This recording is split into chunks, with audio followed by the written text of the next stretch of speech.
Hey, what's up, guys? Your boy Fresh Prince CEO, CEO family. What's good? Hope you're having a good night. And tonight we have a special guest on the panel, Fresh and Fit podcast.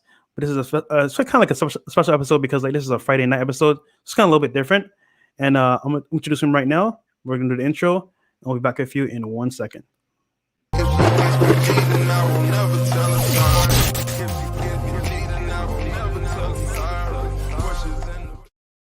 All right, folks, we're back, and we have with us John Sonmez from Bulldogmindset. What's up, brother? What's up, man? How you doing? Pretty good. It is Friday night. Just got off a boat, and I'm feeling good. How you feeling, bro? I'm good. I didn't get off a boat, but that's I feel like you could buy the boat though, so it's all good. maybe a little boat, like a toy boat. Yeah, man. So if you guys don't know who John is, like, okay, so back in the day, I used to love computer science and programming. So I used to always learn coding stuff and like C++, Java, all that stuff. And one of my idols and one of my mentors from afar was John. And I know he didn't know this, but like I used to watch his videos like every single night. I would get on my computer, go on YouTube, watch his videos, and it was called Simple Programmer back in the day, right? And Yeah. and that was like the birth of me, like self development, learning who I want to be, and like how to make money and stuff like that. And then he got into real estate, he got into other things. I was like, yo, this guy is like where I want to be, and because of him, I'm actually getting my success and my growth. So he's awesome. So thanks, bro. Appreciate you. If you didn't know. That's awesome. That's cool. Yeah, that's awesome to like the history to go back. Yeah, it's funny because it's like like we're all a work in progress, right? It's like you've seen my progress, like you've seen me from the dorky guy to like and that's how it is. Like we all have to grow. Sometimes I think you see people that are successful and you think that they've always been successful, and that's not the case. It's like we're all growing all the time, and you should be growing. Like every year, you should be better than you were the last year. So. Exactly, dude. I was a nerd too, playing like Super Smash Brothers, video games all the time. Halo, all that stuff. And like I had a very bad stutter, and like even me doing this podcast is amazing because, bro, the stutter to come to this right now is like crazy. So I'm happy, bro. And thanks to you, I got this far. So I appreciate you. All right, man. So what's up, fellas in the chat? And I got some questions here for John. We're gonna go through the first one here. So it's gonna be John in this case. What's your story, John? I kind of want to let people know like where you came from. From the hardships of being, I'm saying, that nerd on your computer, a little bit maybe chubbier to where you are right now, where you're going, and what you stand for. Yeah, so I mean, I started out like, very different than I was now, right? Like we're talking about, I was extremely shy. I was not fit at all. I was scared of women completely, had no game at all, and was just, not very motivated. Like I was lazy, honestly, to tell you the truth. And I became a software developer and I did okay, right? I started to learn some things, like I wasn't as lazy anymore. And I figured out a few different things, some social communication skills and things like that, how to work hard. And I did well, I did okay.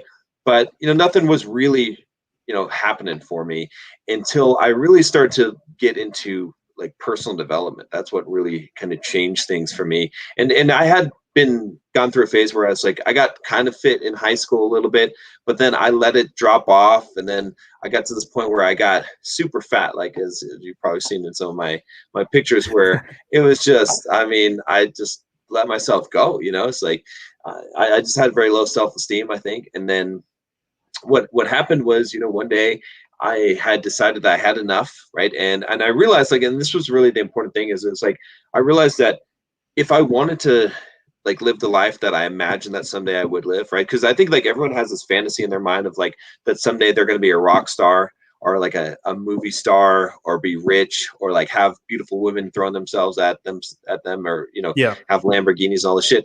And you kind of like think that, oh, someday that will happen to me, but it's not going to happen. Like you're not going to get the six-pack abs. You're not going to get be good with women. You're not going to do any of those things unless you make it happen. And like I hit some point in my life where I was like, shit, like I've already wasted so much time. Like if I want to live the life that I feel like I'm entitled to, then I have to make this happen. And that's where things really started to change.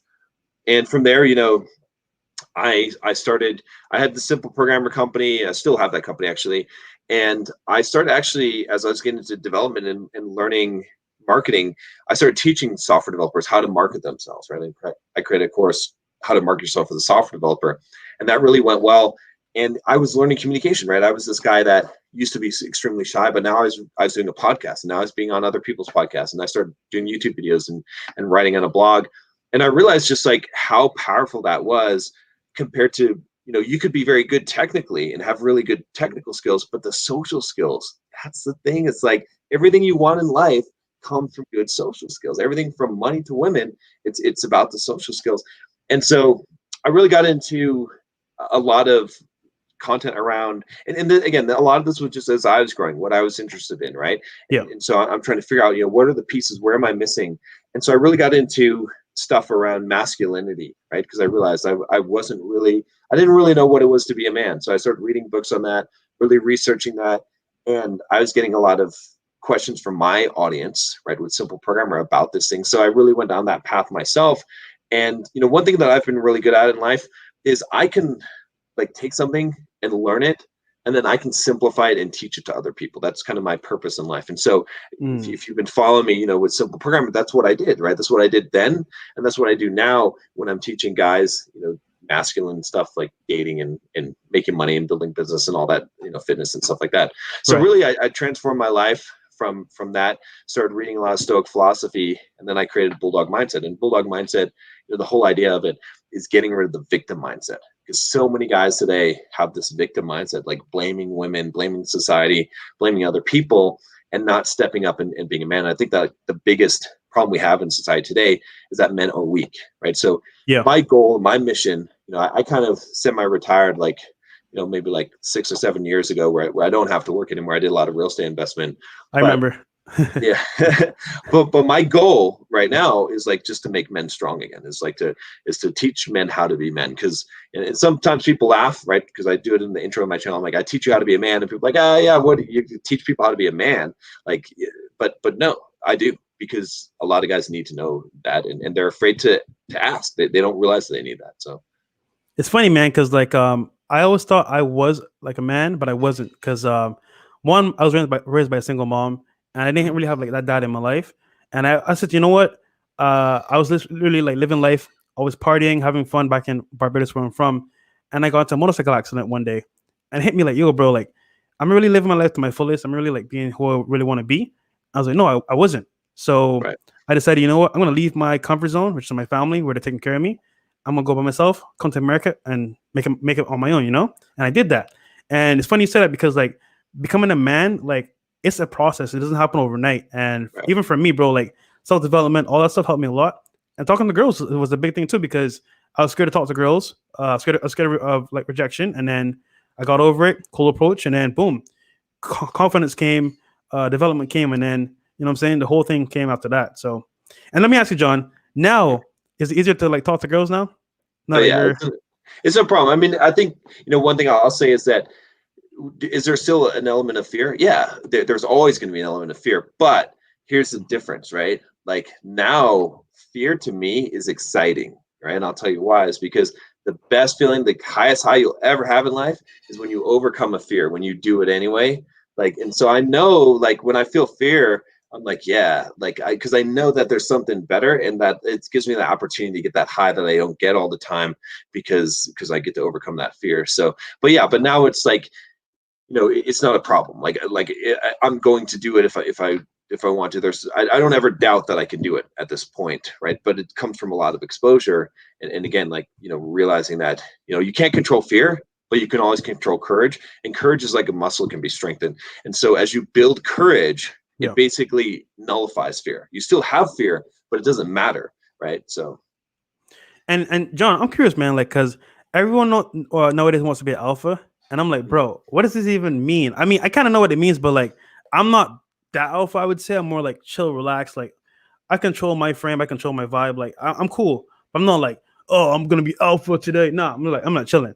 So I want to ask you, John, in today's world, what does it mean to be alpha? Because I'm kind of like off the fence of it. I really don't know what it means, but could you tell me what it means to be alpha? Yeah. So basically, it means I do what I want, I get what I want. That's it, right? I think that's the easiest way to describe it, right? If you're a guy who does what he wants and gets what he wants, because you can't just be a guy who does what he wants, right? Because the guy that does what he wants might just be playing video games all day and say, I do what I want, right? You're not. but you have to be able to get what you want as well, right? And so that's the key. And the more that you're able to do those two things, the more alpha that you are, right? And that's, again, I'm with you in the sense that, like, I don't particularly like that terminology, but I know that guys understand it. In fact, I resist. Yeah, like I resisted using it for my channel a lot, but then I realized, like, the easiest way I can convey to you about, you know, getting money, women, and muscles is to say, be an alpha male, right? Because that's what people get. It's like that's the concept, and that's what it embodies. It's like, if you're, quote, alpha, it means that you, like, don't give a fuck what other people think about you, or what they say about you. Like, you're going to do your own thing. Like, I'm focused on my mission, right? No one's going to derail me from that. I don't care what you say. And it also means that you're able to actually execute and get it, to actually accomplish the things that you're trying to accomplish in your life. And so that's really the key. Whereas, like, if you said, you know, someone's beta, it's just that they're not, like, they're, you know, there's a lot of things that are pulling them away from their purpose and their mission in life, right? Women, you know, they're not, and then they're not getting what they want. They're not getting the women. They're not getting the money. They're not getting all of those things. And so, you know, alpha is really, it's a mindset, right? It's this idea that, like, okay, you know, I steer the ship. I'm the captain, right? I'm the one who chooses what happens in my life, and I don't pay attention. You know, it's really encompassing being a man, right? The masculinity, right? And if you look at it from that lens, what makes a man the most masculine of anything else? It's really him having his own value and judgment being paramount to anything else, right? If you're a truly masculine man, right, truly an alpha, what you think is, what I think about myself and my situation matters more than anyone else. Because most people, what they're doing is they're looking to see, how does this girl think that I'm good? Does this person think I'm good? Does my dad think I'm good, right? You know, and they're looking to judge themselves based on other people, right? And that's why they're afraid of rejection. That's why they're afraid of, that's why they care what other people think. But a truly alpha or masculine man doesn't care. He doesn't care what other people think. His story, his viewpoint, his judgment, right? His assessment of himself and his actions is what matters. And so you're going to have your own standards, and you're going to live by those standards and not by what anyone else tells you should do, or how you should think, or how you should feel, or what your value is. Awesome, bro. Oh, you said it all. I can't even add to that. That was amazing. Oh, crap. Okay, cool. All right. And then I'm going to lead into the next question then. So with that mindset talk, what does Bulldog mindset mean? And what made you start it?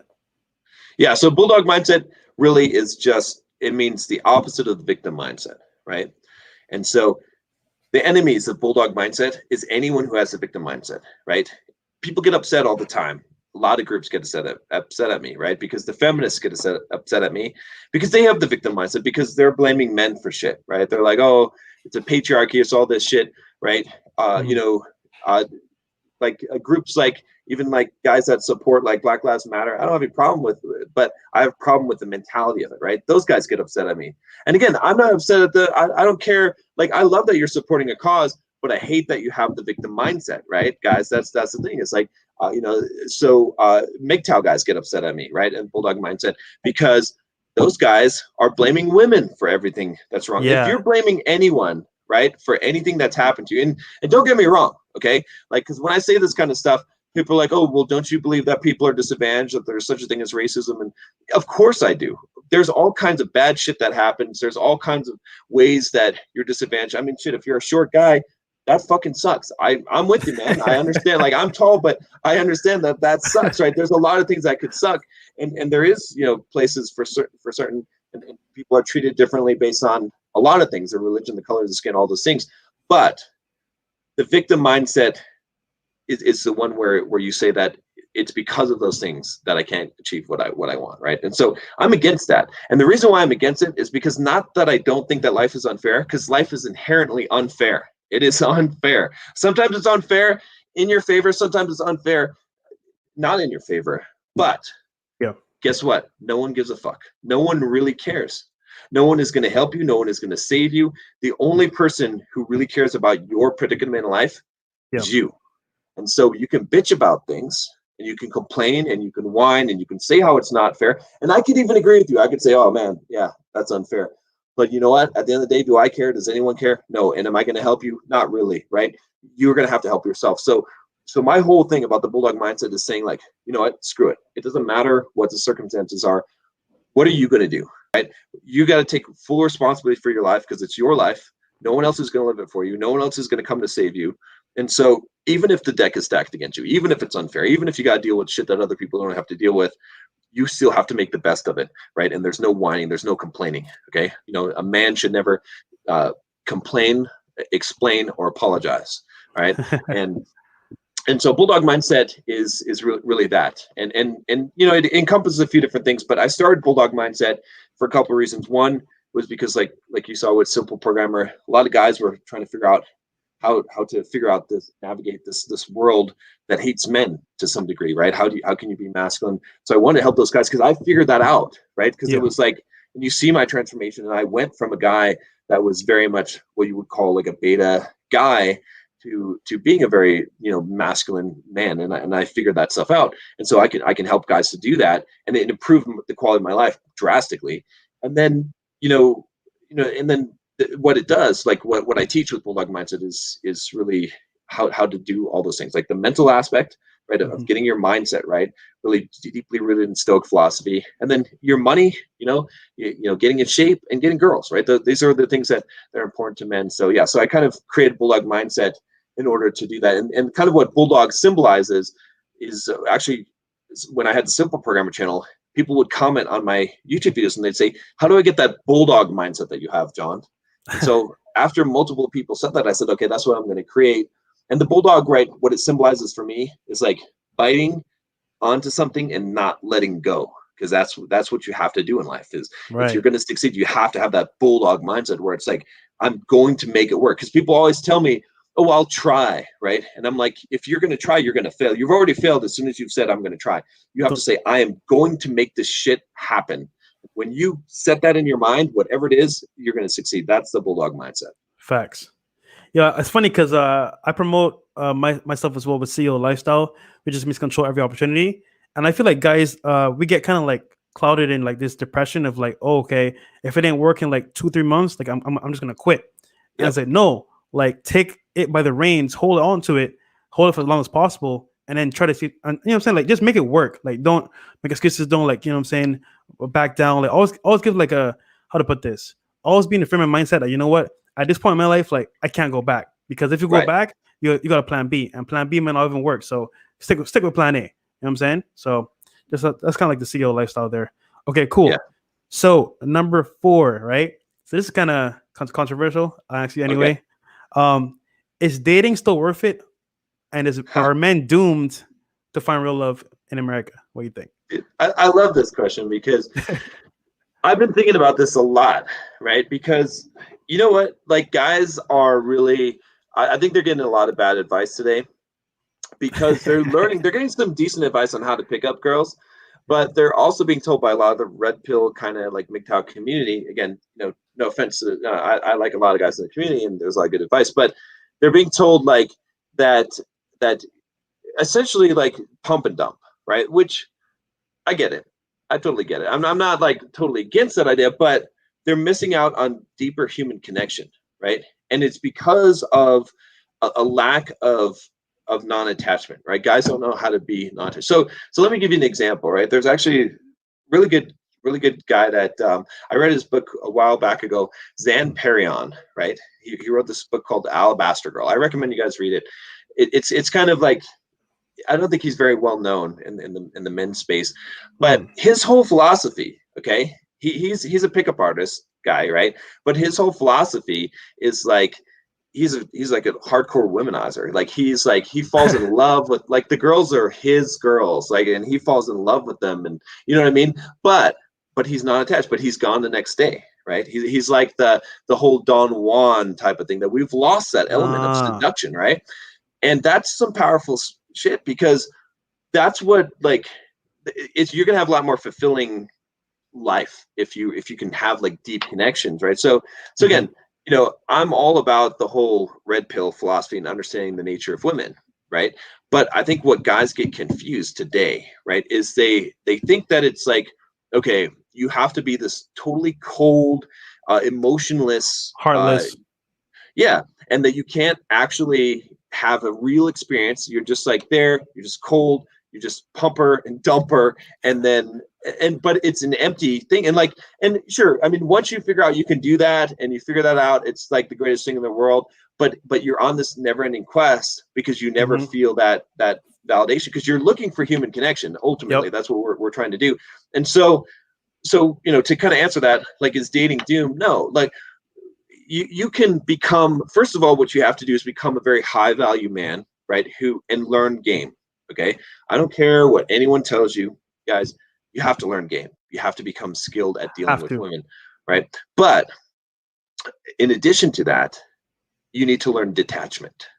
And detachment says this. It basically says, nothing I have belongs to me.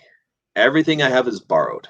Okay. If some girl comes into my life for one night, I can fall madly in love with her for one night, right? And experience like this huge depth of connection. But then I could just let her go the next morning because I have such a good life. I have I have so much going on for me, right? I have so much opportunity in my life. I feel so good about myself that I can enjoy this wonderful creature for a night and then let her go. And you don't have to let her go. I mean, maybe you have like a longer term thing, or you spinning plates or whatever it is. It doesn't matter. But the whole idea is that you're able to let it go, and you're able to let anything in your life go.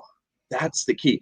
Once you master that, it takes you to a whole new level. It's beyond the red pill, because that's how you're kind of meant to live, right? That's the freeing thing. Now, most guys can't handle this, and they're not being taught this. And so, so I think it's really sad when I hear so many MGTOW guys and even like red pill guys that are like jaded, and they're angry at women, and they think of women in this negative light. And yeah, there's a lot of negative behaviors that women do. Believe me, a lot of people that are listening right now are like, damn, John is so blue pilled. Like, but it's just because you guys don't, the guys are saying that you don't understand it. Like, it's not that, right? Because believe me, I know the nature of women, probably better than most of you guys do. But the thing is that you have to be strong enough to be able to let things go in your life, and it's going to serve you in multiple areas of your life, right? Because all kinds of shit, I have money, okay, but I could lose that tomorrow. Someone could sue my ass, right? And I could lose that, but I'm willing to let it go, because guess what? You can't take away me, right? And so that's the thing, is like, you have to be so pumped up about yourself and who you are as a man, and knowing who you are, that whatever comes in your life temporarily, you're willing to let that stuff go. And so you can basically love fully and experience the full depth of human emotion, rather than like, it's easy to be like cold, right? That's easy. Like, to be numb, to be cold, that's easy, right? But to be able to balance the two, where you can be yourself, be open, right? David Data would probably call it being open, right? Being open at the same time as being detached, like having that non-attachment. That's the key. So dating is not doomed. Guys just need to learn how to balance these things. They need to learn how to get good with women. And then once they do that, they need to learn how to open and stay detached. And if you can do all of those things, you're gonna be living on cloud nine all the time. It's funny, man, because I thought I was gonna disagree with you on this point totally, but I actually agree with you 100%, because I feel like, bro, this pump and dump mentality, like I've done it, and it's never fulfilling. You're never satisfied, bro. It's kind of like you're chasing this like fulfillment, but it never comes. And the thing about that these guys don't tell you is that, like, one, you might be meeting these crazy chicks, and all these things might happen, or you might just find a chick that's like, the one for you. But because you're in that mentality, you kind of like, dump her off to the side. When she might have been a good girl to help you with your passion, whatever, your mission, and you toss her aside because, like, oh, I'm gonna be cool, I'm gonna be heartless. So my thing is, like, yeah, you can find a good girl out there, but how do you know she's the right girl for you? How do you know, like, she's gonna help you in your purpose, your passion? So my thing is to learn game, understand the fundamentals, right? Yeah. While at the same time becoming the best man that you can. And that way, when you maneuver with women, you're going to see what's good, what's bad, what's quality, what's not. And you can decide what you want to do from there. But don't just say, oh, I'm a pump and smash this chick and then keep it moving. Like, bro, like, yeah, that's cool and all, but what does that do for you? Nothing. Like, to me, I don't want chicks, you know what I'm saying? I don't want to put the straw in the juice box, and that's it. I want the whole juice box, and I want the straw, everything. I want everything all in one. I want our soul, bro. I don't just want like the box. You get me? So for me, it's more about becoming that high value male, the alpha, but still learning game and the fundamentals and understanding, okay, what does CEO want? What does John want? And then you could decide from there as a man what choice you want to make. Some guys like pumping up. Hey, that's on you, bro. I already been there, done that. I'm cool with that. I just want to find one girl that's cool. I can vibe with, chill with, and she helps me with my videos, my purpose, and then from there, I'm good to go. So I'm with you on that one, bro. For And sure. let me tell you, the guys, because a lot of guys are worried about like the whole Me Too and stuff. Mm-hmm. You don't have to worry about this shit if you leave girls better than when you found them. All right. So like, there's Yeah. nothing wrong with a one night stand. That's fine, right? But make it a great night for her and make it a great ending for her, right? And like, you know what I'm saying? So you're not just using a person, and you're not gonna have to worry about that shit because you'll be the Don Juan. Like that's what you guys should be striving to be. Like it's cool, get the notch count. I understand all that shit, but the thing is, like, what are you actually trying to accomplish in your life and purpose, right? And that's, yeah. So I agree with you. Like it's like it's so much a better depth of experience when like you said, when you own her soul versus the just the juice in the juice box. So yeah. Yeah, exactly, bro. And hold on, a big question here. I want to bring up. Hmm. So Eli says, let's see, what are your opinions on positive and negative mindsets about marriage? I think if you have a negative view of marriage and have a belief that it will fail, then your belief will manifest a reality. What do you think about that, John? So here's the thing to understand. I think about marriage, like, I'm definitely against, like, the whole thing with the court systems and those things, and it's probably a dangerous situation for most guys to get into Yep. today. But I view it as like, it's like the question is more like, what do I think about committed long-term relationships? Because that's really what we're talking about here, right? Let's take Mhm. the state out of it, okay? Because the institution with the government, like that's bad. It's not good, okay? But in general, like in terms of this, I think the problem, right, that most men have, again, and this doesn't just apply to marriages, but is that they learn a lot of good information, right? A lot of red pill, like even pick up information about how to get women, but they don't know how to be a man in a relationship with a woman, how to be masculine in a relationship. And it's really important because a lot of what you need to do to be a good man in a relationship is Mhm. going to look like blue pilled stuff, but it's not, because It's not. it's coming from a different place, right? So again, I did this video at one point and I got a lot of shit for it, where I showed this guy. It was like this Facebook video, and I was playing it with this guy's. He's sitting at this table, right, and he's eating some chips, and his girl is there, and she's like yelling at him or something, and he's just like casually just eating chips, and she throws the water in his face, and he just like, and he's just like eating the chips there. He's non-reactive at all. And I was like, this is what it is to be a masculine man relationship. And people went ape shit. They're like, she's abusing him. I would walk out of there. I would smack that bitch, right? And I'm like, look, you don't understand. Like, if you want a truly feminine woman, she's a crazy bitch. A feminine woman, a really attractive feminine woman, right? She's a crazy bitch. She's got Yep. all these emotions. And you know Latinas. what yeah. And you know what she's looking for in a man? She's looking for you to be a rock, a stable rock, to be able to, like, she's gonna bring all this fucking torrent of emotion, like, in your face, right? And the wind is gonna be blowing, and she's looking for you to just be just a rock, just standing there, right? Yep. And being like, and after it's all done, being like, just laughing it off and be like, I love you, baby. You know what I mean? Like, come over here. You know what I mean? Like, again, I'm not saying to take abuse. Like, I mean, obviously, like there's a limit to this, but this is why guys fail in marriages, is Mhm. because they don't understand this. And so what they do is they do one of two things. Usually they do the second thing, right? Usually they don't, like, not tolerate the shit, because that, if they didn't tolerate the shit, they'd just be gone. But usually what they do is they start walking on eggshells around her, and they try not to upset her. And then when she does get upset, they either threaten her or they say, baby, why you gotta treat me like this? I can't. They start becoming a bitch, right? Or they try to befriend her, instead of realizing that she's a fucking hurricane, and she's gonna be a hurricane a lot of times, and you just have to weather the storm and not be phased. It's about being non-reactive. And Mhm. so, if you want to have a long-term relationship as a man, you have to keep the polarization. So you have to be very masculine, and she has to be, and you have to allow her to be feminine. But many guys, what they do when they get into a marriage or a long-term relationship, is they try to make the woman act like a man. They try to make her logical. They try to shut Yeah. down her emotions, right? They try to, like, get her in line, but the way that they're getting her in line is by making her analytical and logical, just like men. They're trying to make her into a buddy.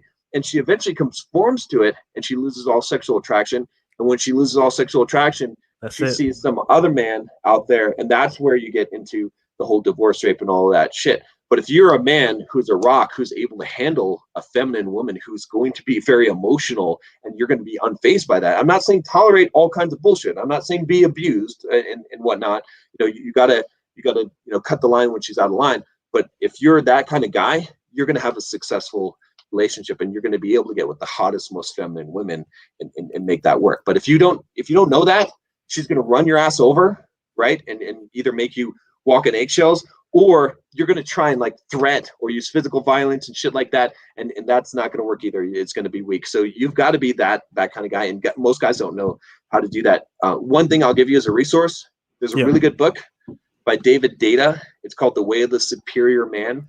Let me write that down. It's probably the best book that I found on the subject, The Way of the Superior Man. It's got a little bit of woo-woo stuff in there, but trust me, guys, like, you need to understand how to do this. And again, a lot of what I'm saying here, a lot of the guys, in the red pill community would be like, oh, this is so beta, this is blue pill bullshit, but if you know. So hey man, I agree with you. I follow my own path. I don't need a pill, bro. Right now, I feel like I'm good by myself. Pill or not, I know what I am. So, but funny enough, like, I feel like a lot of guys aren't ready for like relationships anyway. I feel like they're more ready for like, they need to learn themselves first, and then learn how women are to even like get to that level. Because I feel guys rush into like marriage, and that was me, bro. Funny story. I actually was married, bro. You know what? I'm gonna say this story for your channel, bro. I'm not gonna say it right here, but I actually was married, bro. And I'm pretty young, so I know guys rush into it because they like the girl, they want to hold her down, and the thing is that like, one, you don't even know like what she wants. So let me explain. Like, you might meet a girl and things go pretty quickly, and you're like, yeah, yo, I know she wants me. I'm a cool guy, but she's gonna change, and she might want you now, but she might not want you a year or two from now, because she's still growing, she's still learning what she likes, and you might change as well. So my thing is like, look, don't rush it. Try to figure out like who you are. Once you know who you are, try to figure out who she is, and then at that point you can kind of like make it a little bit better. But even marriage, I'm never getting married again. I mean, unless it's Halle Berry and I can take her money. But no, but even then, bro, like just the freedom of having the government out of my space is good enough for me, because it's just a piece of paper and a title, honestly. Because I find that guys that are in relationships, the moment they get married, it ends it, because that title and that expectation brings the whole thing down. And if you just stayed in that frame of like, okay, I know what we are. Me and you are good. We have a good vibe. Why do we need to go to the court to say, no, we're married?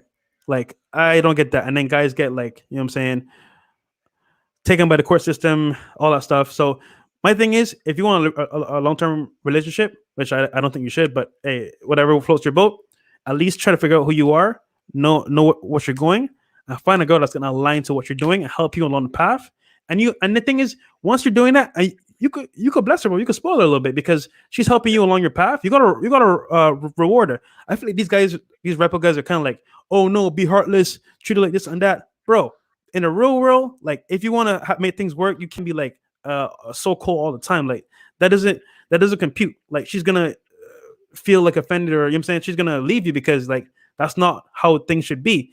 You should be able to find a quality girl, let her help you on your purpose, make sure she's helping you along that path, and then you reward her. Now, when she misbehaves, then you punish her. That's simple. So yeah, that's how I keep it. Yeah. I'll say two things about that too, real quick here. So one of them is that, again, not the most popular thing that I say, but truth here is that women are mostly a reflection of the man they are in a relationship with. Okay, women are receptive. Men are the action takers, right? Women are the receivers, right? They're the mimickers, right? They follow. You're the leader.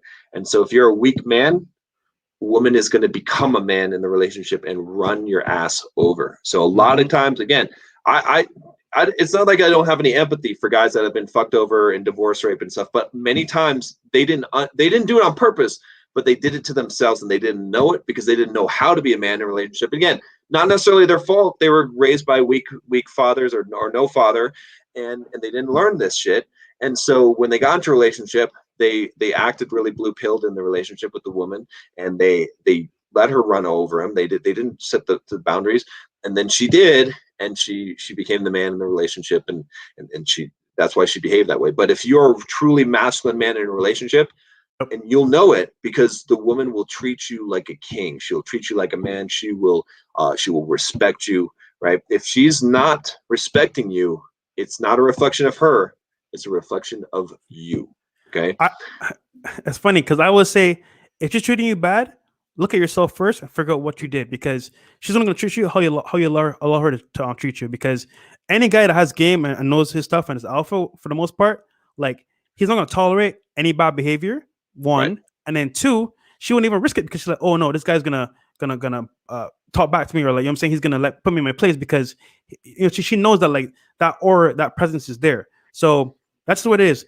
Most of the guys is gonna be on you to allow and permit her behavior. If you do that, then that's on you. Like, remember we were on the call and the guy went to this date. remember that guy? And then this guy came with $100 bill. Oh yeah, to take his girl. Bro, shit. I could not believe that happened, bro, because my thought process is, look, bro, if you let that dude come to your space, talk to your girl, get her Instagram, and then bounce, what kind of man are you, bro? You know what I'm saying? Right. So it's just crazy, man. All right, we got another question here. All right. Oh yeah, real quick. The second thing I was going to say about that, real quick, I think is also with the gift giving and like treating a woman right. The key is this. It's why are you doing it? Okay. If you are being nice, right? Nice, let's say kind, because nice is not really the word kind. Okay. And you're treating a woman well, maybe you're taking out to a nice dinner or whatever. It doesn't even have to be a long-term relationship, right? If you're doing it because you want to do it, because you're not trying to get anything from her. And when I say get anything, I'm not just talking about sex. I'm talking about validation. I'm talking about getting her to like you, right? If you want something from her, then it's beta, then it's blue pill, then it's bad. But if you're just like a generous guy and you're like, fuck, yeah, I'll buy you this or what, but you want nothing. Like you don't care if she likes you back. You don't care. Like you're not trying to get any kind of approval. You don't have to impress her. You're just like, this is just who I am. I'm just a generous guy. I just do this shit. She will know it. You'll know it. And that's the difference right there. So, bro, I love women, bro. Like, guys are like, oh, women are bad, women, whatever. Look, I love the company, bro. So if I'm gonna go eat, you want to come join me? Come through. I'll buy you food. One, because I'm hungry and I like your company. That's it. Like, it's not simping if I take her to dinner, because that's on me, bro. Like, I make money. I want to spend it on her. I can spend it. That's not simping. Simping is when you spend money on a girl, like you said, and you want a reaction from her, or you want sex. That's like you're simping, bro, because you want something in return. I'm doing it because I want to eat. I want a company. That's it. There's no like, oh, I'm gonna buy you this, so you need to give me this when we get back to the crib. No, bro, that's some weak mentality. So that's just how it is. Okay, we had a question from Beck. I'm under 18 and I want to be wealthy in the future. Should I go monk mode and put everything into my purpose, or should I be in a balance and still talk to girls while trying to achieve my goals? That's a good question, man. Beck, that's a really good question, bro. Woo! John, I want you to debunk this and go over it and flip over everything. So, all right. So this is what I would say. All right. You should be mostly monk mode. Okay. But in your path in life, on your way to work, on wherever you're going, just talk to a girl, so you get into the habit of doing that. And then maybe one night on the weekend, if you can handle it, or maybe once every 2 weeks, or even once a month, go out and do some night game or something like that, just so you get a little bit under your belt. Because what I don't want you to do, the only reason why I say this, otherwise I would tell you just go total monk mode, is I don't want you to become like, 30 years old and to have never talked to women and to be scared and then have to try and overcome all that shit. Then, right, it would be better if you're just getting yourself used to it over time, but your time is going to be definitely better spent working on yourself and your business and learning who you are as a man. And really what you're thinking about is this, right? See, so what you need to be thinking about in life is like getting up to the point of your best self, right?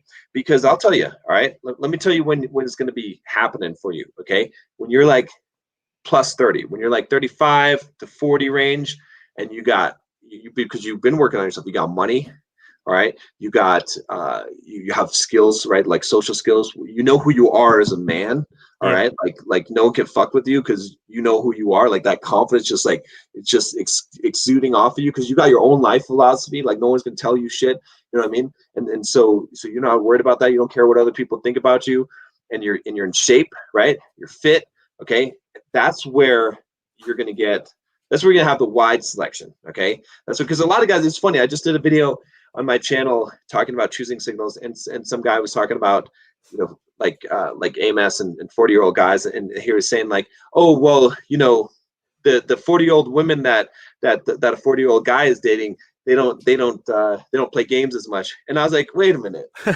you think that a 40-year-old guy that's at the top of his prime is dating 40-year-old women? Nope. What kind of world, you know?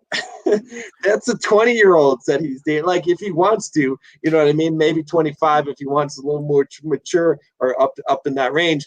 But if you're a man who has like done all the right things and you get up into your 30s, that's when you're going to be slamming the hottest chicks that you couldn't get in your Yep. 20s. And they could be 20, 25, anywhere in that range. And so what I want you to be thinking about is not how your life is going to be now. I want you to think about everything you're doing right now. You're setting yourself up for the prime. It's like peaking for a race, right? Like I'm running this 100-mile race, right? And I've been training, right? And what I want to do, right, is I want to peak. I want my best possible physical condition to be right next weekend when I run this race. And so I worked really hard, and now I'm tapering, right? Because I want to line that up. So you want to line up your life so your peak, like everything in your life lines up right at the time that you're the right age to take advantage of it, and then bam, Damn. that's it. So That's some good advice, man. It's funny because I got some friends, right? I'm like the youngest guy in my group. Everyone's older. They're like more mature, more established, and like I got his buddy, he's 37, older, a white guy, right? Really tall, and he sucked with girls like when he was younger, but he spent all his time in his business, IT, all that stuff, right? Now we go to like car meets, right? We go to car races because we all like exotic cars, and he's like coming around with all these hot girls, and we're like, yo, how is this guy getting all these hot girls? When before he's like he wasn't doing anything. yeah, Funny enough, right?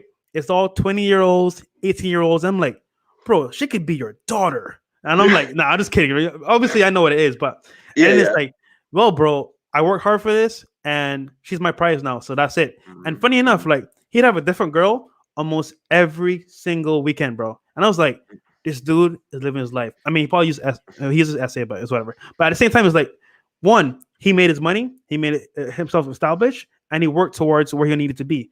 Now he can choose what he wants without having to even bat an eye. Like someone may say, "Oh, she could be your daughter." So what? I earned her. So what? You know Yep. what I'm saying? So I get what you're saying on that too as well. So back to answer your question. For me, bro, when I first came to Miami, I will say this all the time. I took 2 years, basically like the first 6 months I took, I was in month mode because one, I didn't know anybody, and two, like I was broke. So me even like coming here and playing the fool was going to be a bad idea for me anyway. So I took 6 months off. I didn't date anybody.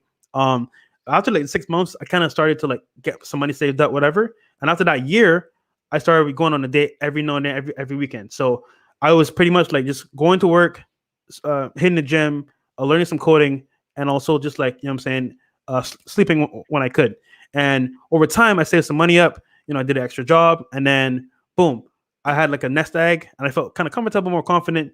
And then I started downloading like Tinder, all that stuff. And I started going on dates, but only on weekends when I finished my work. So I was still kind of in monk mode, but I would take like a little break on weekends to like have a little fun, and then back to it on Monday. So I kind of did that, so to speak. And then my purpose came after when I figured out like, okay, I want to be someone on YouTube that has influence, that can help people grow and develop themselves, because that's what they needed. Like I didn't have a dad in my life to help me, you know what I'm saying, progress where I wanted to go. I had to learn how to become a man from YouTube. Literally, I learned from John. I learned from different mentors I saw online, and then I met them in person. So me being on YouTube helped me a lot develop as a guy. And like, bro, that's why like 5 years, bro, working at Chick-fil-A, making $10 an hour to where I'm at right now with good friends, good people, good environment. That doesn't happen by accident. That's like design and putting my mind to my goals, and like that takes time. And what I would say back, if you're under 18 now, it's perfect time because like one, you have an advantage, you have time. Not a lot, but you have some time. I started at 23. So you have time right now to do it from 18, bro. You're gonna kill it, bro. So like I said, focus on what you need to do. And real talk, man. Like you're gonna see your friends have fun, do stuff, and you're gonna be like, damn, I wish I was there. Guess what? The next 3-5 years, when they're still doing that, you're gonna be more successful, and they're gonna be like, yo, Beck, how'd you get this car, bro? Like, yo, Brett, could I borrow some money? So it's just a matter of time and like staying on path, and you can still have fun, bro. Like, dude, I work a lot, but I still have a lot of fun. So you got to decide what's gonna work for you, and yeah, bro, just take your time, have some fun, but very small, and focus on working and becoming a better you, and you're gonna make it happen, bro. Solid. So, okay, cool. So that is, let me see here. I'm asking another question here. 1 second. Cool. So I want to ask you as well, bro. This is the. I wish I had a soundboard like my room. It's like his script, but whatever. Cool. Yeah. So I was gonna play the drum roll, but yeah, we have number 5. So John, dun dun dun dun. What is better, and why? Cold approach or social media game? You let me know why. I already know what you're gonna say, but I got my stance on it. Let me hear your opinion, brother. Let's go. So both are good, but I think that as far as like developing yourself as a person, cold approach is better because you got to face those harsh in-person rejections. You got to like face the nerves, like to go up there and do that shit. And you know, I feel like it's one of the best personal development things that you can do as a man is cold approach, right? If you learn to do cold approach, and you're gonna have like a superpower that 99% of guys don't have, right? Yes. You want to be a cool guy, even in a business meeting. You start talking about your exploits with women, all the guys will be around you, right? They'll be like, oh, let's go out tonight, right? Oh, you want to go out? Like, you know what I mean? Like you can make some connections because it's such a rare skill because most guys are afraid. And so like John, developing that. Yeah. Quick side tangent on that. I actually met a multimillionaire because he saw me with a bad chick and he's like, bro, like, how'd you do that? I was like, yeah. Oh, I spoke to her. Like, you know, I studied everything, but I didn't care. I said, hey, how are you? What's your number? You're pretty cute. Let's go sometime. And he was like, bro, how'd you do that? Like, it's just like the confidence is there. So you're right. You could even meet high class people by just having the confidence to approach women. So you're right. Exactly. So yeah. So developing that skill, like as far as developing yourself, it bar none, right? There's no other, you know, better way to do it that I know of. It's going to develop your and just the game, you know, again, in-person interaction, a stranger that you haven't met in a distracting nightclub or place like that, like learning to have that conversation and how to advance things the way that you want to go. That's game, right? And game applies to more than just girls. It's life. Like you're learning that skill. But with that said, if you're talking about just like sheer numbers, like effectiveness, right? Because cold approach, we call it the grind for a reason. It's because you're out there grinding on your feet, right? Walking around for 6 hours a night in some fucking club in Vegas or Miami, going, you know, trying to like make shit happen. It's a grind, right? It might be night after night, like not sleeping, like it's a grind, right? So it's not the most effective way, right, to get results. Whereas that's where I think social media is like, after you've done cold approach and you've got that skill set, and then you can use social media is because it's a leverage, right? It's the same thing. It's like cold approach is being a door-to-door salesman, right? Yep. You're going to learn a lot by doing that shit, but you know, but social media is like putting up a YouTube channel and selling your shit, right? Like that's it's scale. It's more effective. It requires less effort. So in terms of more effective, yeah, social media. But again, how are you going to build it up? You got to build up that social media, right? There's some work, you know, it's not like, you know what I mean? Like even to get, you know, 10,000 followers on Instagram as a guy, that's like, that puts you in the top, like probably 5%. I don't know, you know, what the number exactly is, but it's pretty damn hard. So, but once you got that going, then it's like, you know, it's like having access to the ATM. Who are you? So, yep. Yeah, you're right. Okay. So I'm gonna ask the question now and I'm gonna shut it down, but all okay, right. Cool. So, cold approach or social media game? Me personally, I'm going to go for social media, but you're right. You do need both, especially at the beginning, you need cold approach. Now, a little story time here. So, for me, when I first came here, like I said, the first year, I kind of like just buckled down, did my thing. And then year 2, I met this guy, a pimp, literally a pimp. I call him a pimp because he's a pimp, right? And we met at a business meeting, and he said, yo, bro, I'm going out tonight. Come through. You're a cool dude. I'm like, all right, cool. I don't know anybody here. Shoot, I'll come. So I go with this dude, right? I see him literally touch the floor in the club, bro. His foot touched the ground. The moment he touched the ground, he looked around like a shark. Boom, he was gone. I was like, yo, where'd this guy go? Yo, me and my friend Prince. I'm like, where do you bring these two girls from? Dude, instantly he brought two girls to me. And I was like, yo, dude, that is crazy. So this guy is literally like a full-on pimp, bro. So he goes into clubs, right, bro? He targets the woman he wants, talks to them, and they could be with a guy or not. He doesn't care. He's going for it. And this guy cleans up. So I remember watching him for a while because I was kind of nervous. You know what I'm saying? I didn't know the scene. I just watched it for like a while. And I learned so much game just from watching him, bro. Like, dude, I can talk to strippers now. I know the stripper game. I know girls out in public game. I know girls in the library, everything. Because he taught me from the beginning. It's all about it's all inside of you. Like Lucara says, the game is inside of you. You just gotta bring it out. Now, when I watched him though, I realized two things about him, right? One, the fear, he didn't care what people thought about him. So I used to be like, yo, there's people watching you, bro. Go talk to her. He's like, I don't care. And that alone was like, yo, why do I care what they're looking at me anyway? Like, they're not getting me laid tonight. It's going to be me. Right. So that one thing held me back a lot. And then number two is that, like, for him, like, no matter what, he knew it was a numbers game. So if he got rejected, okay, cool. Next. Yeah. And we hear this all the time, like, it's a numbers game. But what does that really mean? It just means that if one girl says no to you, or she says yes, keep going. So I remember by the end of the night, he'd have like 10 to 20 numbers, bro, easily. Right? And this guy would wait for the club to close and find a chick that's like chilling and bring it back to the car. And I'd be like, bro, I want to go home. I'm tired, man. But he would wait. Yeah. He, without fail, John, this guy would pull. I'm probably going to introduce you to him when you come here. But without fail, he would pull. And I'd be like, this guy's mind you, he wasn't red pill. He wasn't like none of that. He just knew what to do. The game was inside of him. And like just like us, bro. He didn't learn this from you know what I'm saying, from later on. He learned it from you know what I'm saying, bad experiences, you know, rejection, being hurt, and it started to like grow to him, and he learned from like experiences. So guys, I'm telling you right now, if you're scared of cold approach, that's not you, but you need to, because that's how you're gonna learn how to become a man, take rejection, and then get the girl you actually want. Because even with social media game, like this is one of the things that I have to really admit. You could be the best. You could look the best online, but in person, when you meet that girl, if you're not congruent with who you are online, she's gonna smell you. You're not the real deal. I'm out of here. So it has to be congruent. So John is right, and definitely I'm right as well. At the beginning, foundation is cold approach, and then after that, once you develop yourself, also at the same time, I'll build an online presence so it matches together. Because think about it, guys, we're at a disadvantage. We're in a marketplace where guys are looked at as expendable commodities, and we're not really looked at as like anything special. So if you don't have a big attack on approach in terms of like a lot of options you can choose from, it's gonna be harder for you. Like me, bro. I mean, this might sound kind of corny, but I have a dog, right? That works for me. I have a nice lifestyle that works for me. I have a following that works for me. I have game that works for me. So I want as many missiles as possible that I can fire to take down my target. Because think about it.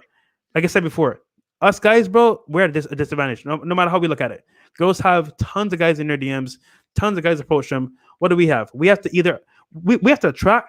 Girls have to filter. Just study that. We have to attract girls. Girls have to filter. That's like. So yeah, guys, that's my spiel right there on cold approach. Let me ask you a question though, because I've been wondering about this. Because you got the Instagram game, right? So how do you source on Instagram? Oh boy, people pay me for that, boy. No. So I'm gonna give you one because one, I look up to you and you're killing it over here. So I'll give you one, and this is for the audience as well too. Even on the replay, you guys could take it, whatever. So the thing is, right, with Instagram, you still have to do cold approach, but differently. So before you approach a girl, right, you be like, oh, you know, what's good? I saw you over here. You look pretty cute. Blah blah blah. You know, the regular spiel. But most guys ask for their phone number. And she needs to be like, oh, you know, I don't get my phone number. That's high pressure for her. But me, I don't want your phone number, baby girl. I just want your Instagram because I know what I'm gonna do with it. Yeah, okay. It's like a funnel. You're creating traffic to this funnel, and you're putting it through this process. And you know what? I relate to sales because with sales, you get a client, they go through your sales funnel, and they might buy it in the tunnel, right? But for me, I know what girls want and I know how to get them, so to speak. So what I'll do is, let's say I see a hot chick out, right? Now I might be kind of nervous, whatever, but I'll talk to her because one, I know I'm not gonna maybe get her that moment, but I'll get her eventually. So what's gonna happen is I'll talk to her, and I remember this French girl, bro. Actually, I'll give you guys a little story. This French girl, 10 out of 10. Beautiful face, nice body here in Brickell Center, City Center Mall in Miami. And she's walking by herself, bro. I got her Instagram. I was like, yo, you seem pretty cool. So we got to link up sometime. I'm down here in Brickell too. Let's link up. She's like, okay, bet. I got you. Cool. Mind you, I knew she just saying that because she wanted to continue her day, but I knew what I was doing. So I used, cause you know my Instagram stories, right? So I post a lot of like high DHV stuff. What does DHV mean? It means displaying high value on your story. So I'll post me, I buy a pool, me with my dog, me at a yacht. You know what I'm saying? This stuff that's like engaging, right? And funny enough, bro, like I met her. Let's say I met her on the Friday. The Sunday she hit me up like, he's like, oh wow, I like your dog. He's cute. Boom. That's all I need. That's all I needed, my brother. That's all I needed. Because think about it, right? This is one of my quotes. I'm gonna read you this quote right now, right? Don't steal it. All right. If she reacts to your story, she wants you to react to her. Let me repeat that again. If she reacts to your story, she wants you to react to her.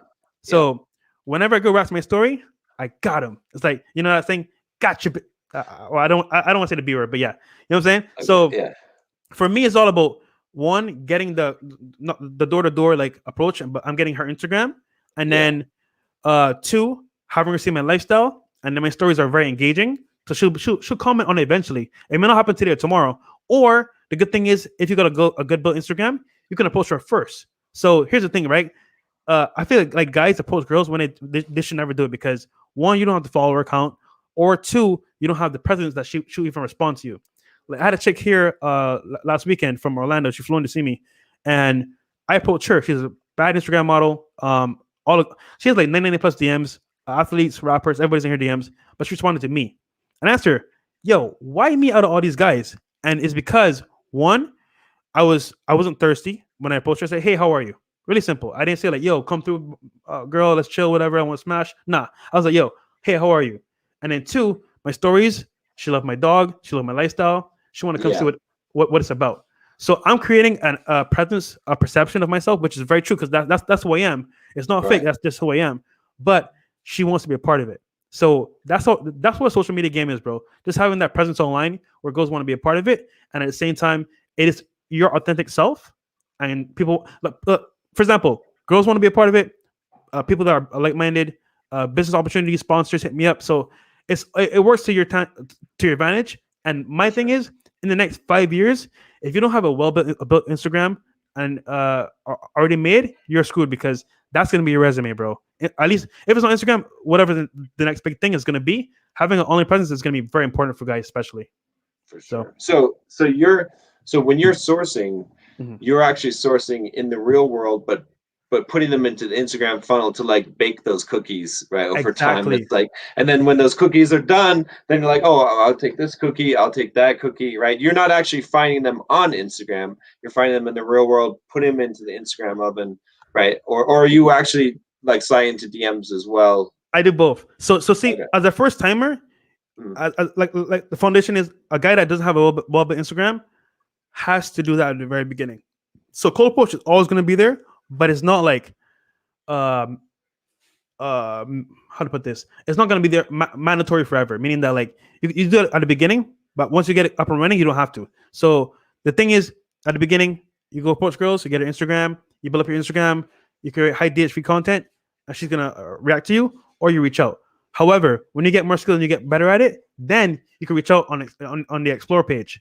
What is that? Oh, on the Explore page, that's where you find. Okay. Yeah. So you look for girls that are on the Explore page. Yep. Okay. And the good thing is, right, bro? This is how do you make sure they're in your area, though? Oh, it doesn't matter. Look, they're gonna come see me. I see. Okay. This is all about like because I have an endless supply of chicks. This is why I have the ultimate abundance mindset, dude. John, I'm on another level, bro. Like these dudes can't see me, bro. I'm telling you. No, I get you now. Yeah, I see what you're doing. So see, I never worry if a girl rejects me or not, because I know if I go to my Instagram, I got like 20 DMs waiting for me, and I got an Yeah, explore page, and I got girls in real life. So for me, I attack her from all aspects. That's why I feel like this approach, once you get to this point, is yeah, unbeatable. And I'm not a celebrity, bro. I'm not like a rapper or a celebrity. I'm just like a dude that builds on my Instagram, builds on my following with real people from YouTube interviews and stuff like that. And I created a high DHV Instagram, and now I use it to get whatever I want: sponsors, girls, friends, you name it. So, but yeah, I'll show you cool. behind the scenes, bro, a little bit more about that. But Yeah, no, yeah, I was just curious about that because that's cool. Yeah, I didn't mean to derail everything, but I figured I'd squeeze some of that out of you while I could for everyone's benefit. So and that's why Myron works with me, because he yeah, sees everything that happens, bro. It's not like yeah, he sees all the girls that come through. Like, dude, I have like 3 dates a day. It's yeah, bad because for business, because it's not good yeah, time. But I can have yeah, 3 to 5 dates a day easily. yeah, So, and they're all baddies. yeah. So yeah, man. Nice. But yeah, so let's because I don't want to keep you too long here, John. One more thing. Okay, cool. So for someone that's young, wants to be successful, I know you like, guys. By the way, John is a multimillionaire. I know he doesn't like us saying it, but I just gotta say it. And he's come from the bottom to the top, works hard, so he knows how to be successful and what it takes. So, John, I want to ask you, for someone that's young and wants to be successful, how do they get started, and what should they invest in right now to help them get to that point? Okay, so here's the thing, right? Because guys ask me all this all the time, and I'll start with this. Is they're like, what's the best way to invest $1,000, or what's the best way to invest $10,000? Okay, and my answer is zero, none, don't. Like, it's not worth it, because what are you going to do with $1,000? Let's say I give you the best fucking stock pick in the world, right? And let's say it 15x's, 1,500% return. Ooh, now you got 15 grand. Where are you gonna retire with that 15 grand, right? Even 10 grand, okay? Let's say 10 grand and you 15 exit. Now you have 150 grand. That ain't shit, okay? John, John, I make that can in I 2 months. can I say Right? one thing? Yeah. That 1 point, guys, is worth its weight in gold. Guys, everyone wants to invest their money right now, but you're not ready for it. Even me, bro. Like, I invested in real estate too early. I should have at least 100K saved up before I invested. I invested my 30K. Luckily, I got lucky because I got a steal of a deal, and I made a lot of equity on appreciation on that deal. But for the average guy, like, you invest in that money before you're ready for it, is gonna kill you, literally. So Yeah. don't do that, John. That's very good. That's like key, guys. That's a gem right there. Follow that advice. Sorry, go ahead. So number one, then, like, if you do want to invest $1,000 or $10,000, I'll tell you what to invest it in. Right here, yourself. That's where you invest it. Okay. Go buy some audiobooks. That's the cheapest. Okay. Buy some books. Okay. Buy some courses from people. Buy some coaching. Okay. You know what I mean? I give coaching. I wish I would have, like, now that I give coaching and I'm giving guys the fucking secrets to life, and I'm seeing guys that are like in their 20s doing shit that I had to learn when I was 35. I'm like, fuck, I wish I would have paid a damn coach, whatever ridiculous amount of money when I was young and learned this shit and saved myself 10 years. Shortcut. So yeah, shortcut, right?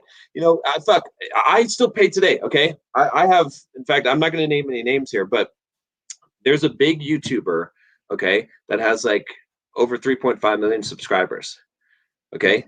He had a thing where he offered coaching for $1,000 a month on his Patreon. And I was like, oh shit, right? I was like, this is a fucking deal of us. Like, everyone else was like bashing him, like, you're gonna charge $1,000 an hour, right? Yeah. And I was like, holy shit, that's a deal. I was like mashing the button to buy, right? And I got on the call with him, and he's like, dude, I looked at your stuff, and you're more successful in business and stuff. Like, you don't need my coaching, do you?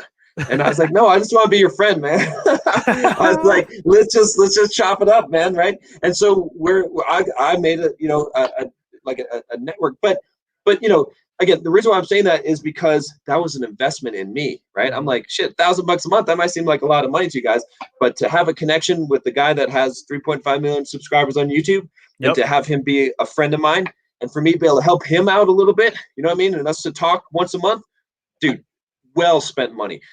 It might take me 2 or 3 years in the future before that. And again, it's not like I'm using him. He's a cool guy. I like him, right? He's someone who I jive with. And so, that's why I did that. But the whole point of that is that I'm willing to invest in myself even now. Like I don't give a shit. I've paid a lot of people. I paid Ryan Holiday when I was publishing my book like $500 to get on the phone with me for 15 minutes. Okay. So I Damn. invest in myself. All right. It's key because that's the best investment that you can make. Okay. Then the second best investment is your business. Your business. Okay. Mm, So put money into your business. Go build it up, right? Because that's going to be, you can get thousands of % return on your own shit. I Invest your agree. time, invest your money. Now, when you get enough money, because you've invested in yourself, and maybe you invest in yourself so that you can make more money. Like shit, anyone can become a software developer and make 6 figures. All you got to do is pay for a $10,000 boot camp, go to it religiously for 3 months, and you can come out the other end making 6 grand. I promise you. Okay. Or learn sales or whatever it is. You can learn and increase your income, right? Once you've done that and you've started a business and now you have some real money, maybe like 50 grand, 100 grand, next best investment is real estate after that. Because that's when it actually matters, right? Because if I invest 100 grand and I 10x that, that's $1 million. Okay. Now we're talking some actual money here. Okay. If you invest 10 grand and you 10x it and you make $100,000, you're not a baller. None of that shit fucking matters. So Yep. get actual money, right? And what happens is you're reading all these books on this mutual fund and this fucking investment and whatever with your petty $10,000, wasting all this time that you could be using to make money by building your business and making more money. When you have money, that's when you invest. In fact, there's a really good book by MJ DeMarco called The Millionaire Fastlane. All right, guys, read this book. And in that book, he's got a chart in there, right? And he says the same thing I said. I loved it when I read this book because I was like, okay, we're brothers here, because he says compounding interest is bullshit. Okay. And he has a chart in there and he shows you, he's like, here's your $10,000 compounded at a 7% interest rate over like 30 years. And he's like, see where it actually matters? It doesn't matter until you hit 100 grand. Then it makes a difference. So he's like, just get the fucking 100 grand first. Stop wasting the time with the 10 grand and then start investing and then start making money. So that's the most Wow. solid investing advice I could give you guys. Guys, I don't know if you realize that was some gems. Like I can say it now because I'm kind of like up there myself, but that was like priceless. Like people pay for that type of advice that he gave you for like free. That's crazy, bro. So for me, man, like investing and stuff like that, like I've learned that like you can make a lot of money or make a little bit of money, but you have to be able to generate money for yourself. What do I mean by that? You need to be able to create like money that works for you rather than Yep. money that you just save up and put in your bank. So making good money now for me is important because one, I know where to put it. Before I didn't know where to put it. So, and at the beginning, I had to work on myself and become the best version of me. So when I go to do something that's important, like my passion, I'm the best person I can be. So when I go to do that business, I'm going to be the best representative for that business as well. So for me right now, dude, like now I know where to put the money, which is real estate. Thank you, sir. Yep. You know what I'm saying? Like you said, I should have waited before I invested right away and get a bigger amount, then invest. Because like you said, if you do it too early, that measly like maybe 20, 40K you get extra. What does that what does that do for you? You're still at square one. So you want to save up your money and invest in a big chunk to make it a big bang effect to make it even bigger. So 100% Exactly. agree with that. All right, and then last question here because we're gonna close out. I know John has to go. Question for you, John. I remember you said on your last show there's $1 million net worth threshold investment that you would pay you money every month. Can you talk about it again? I don't know what that. I'm not sure exactly what he's saying here, asking here. You said your last show there's $1 million net worth investment that would pay you money. So, okay. So I think maybe what I was saying was that if you have $1 million, if you get your net worth up to $1 million, you could basically retire, right? Mm, So for example, I have a property that I bought last year in Kansas City. Okay. I bought it for $1.2 million. I bought it cash, right? So I own nice. it straight out, right? I sold some properties and paid straight up cash for this. So $1.2 million. Okay. Now I get about $8,000 a month of income off of that one property net Nice. after everything, right? So Nice. that's like, that's like 100 grand a year. That's like a 6-figure. Okay. So if you have $1 million, right, you can find a similar investment like that. It's about a 7.25% cap rate. Okay. There's a little bit of a bonus in there with some of the fees and stuff that I charge as triple net lease. if you know what that is for commercial property. But anyway, regardless, the point is this, is that net worth can always be converted to cash flow. Okay. And so if you get $1 million, this is how I look at it today. If you have $1 million, you can get about $100,000 worth of passive income per year that you won't pay any taxes on, by the way, or very little taxes. Because if you had just $100,000 worth of income, what would happen was you would depreciate that real estate. So it would basically show as a loss. So you would knock off maybe like 40, 50K of that income. And then you'd be in like the 50K tax bracket, which would mean that your tax rate would be like 20%. So you would pay almost nothing in taxes. Okay. Nice. So for every $1 million, you can have $100,000. So like lifestyle wise, right? If I were going to advise you on how to retire as a baller, right? Like what I did, okay. Like I've got about $4 million worth of paid off real estate, right? My net worth is maybe like 5 or 6 million. Okay. So with $3 million of paid off real estate, okay, of net worth, you get $300,000 a year of income. That's about what you can get. And so that is now you can fly first class. Yep. Now you can stay at 5-star hotels. Now you can rent the yacht. Now you can like do all the kind of shit that you want. You want to pop bottles at the club. You can do that. You can do any of that shit, making 300 grand, not paying very many taxes. So that's where I say, like, get your network up to $3 million. That's when you can really live the baller lifestyle. If you just want to retire, $1 million can do it. You know what I mean? But that's where it makes a big difference. So. Yo, I learned something new because I didn't even know you could do that amount of money. So wow, shocker for me. Okay, cool, bro. I kind of want to get started on this right now, but that's awesome, bro. Okay, yeah. Cool. So John, where can people find you? What's your latest project? And anything else you want to add to the stream? Yeah, just go to bulldogmindset.com. There's gonna be a little pop-up when you get there. You click it because you do want to take the Bulldog quiz because you want to figure out what your Bulldog score is. 10 questions. I'm going to give you a score from 0 to 100, tell you if you have the Bulldog mindset or not. If you don't worry, because I'm going to send you some emails. I'll send you, videos and stuff to help you raise that score and get in contact with me. But then, you'll be in communication with me once you take that quiz. And yeah, you can get access to most of my content there. I've got a Bulldog Mindset membership and all that stuff there too as well. So. Okay. I don't know if you want to answer this one before we go. See, Jules had a question, but up to you. Yeah, no, I'm good. I've got until I've got time. So yeah. Let me see. John, what do you think the tangible diminishing returns on wealth plus lifestyle is? Over 10 million of 50 million. That's a good question. So let me answer this by giving you something to think about, right? Mm-hmm. I want to tell you about how to optimize your life, right? How to win the game of life, right? All ears open. Okay. All right. So here's the deal. This is what we're all trying to do, right? Most of you don't know what you're trying to do, but this is what you're trying to do. Okay.